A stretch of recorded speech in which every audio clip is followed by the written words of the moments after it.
وبالأخص السوريين، لأن هناك منقبة لهم، بل إن هناك أمانة أنيطت بهم لهذه الأمة في آخر الزمن. هم المعنيون في آخر الزمن بتلك الأمانة التي أنيطت بهم من قبل رسول الله صلى الله عليه وآله وسلم.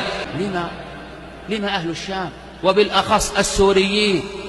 بالأخص السوريين. لما؟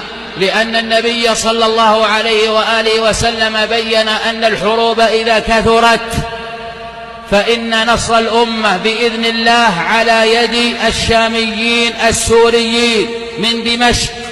يقول النبي صلى الله عليه وآله وسلم كما عند ابن ماجه من حديث أبي هريرة رضي الله عنه: إذا وقعت الملاحم، يعني الحروب، إذا وقعت الملاحم بعث الله من دمشق بعثا من الموالي، أكرم العرب فرسانا وأجودهم سلاحا، يؤيد الله بهم الدين. نعم، ألم يقل صلى الله عليه وآله وسلم عن الشام كما في المسند وسنن أبي داود: ألا وإن الإيمان حين تقع الفتن في الشام.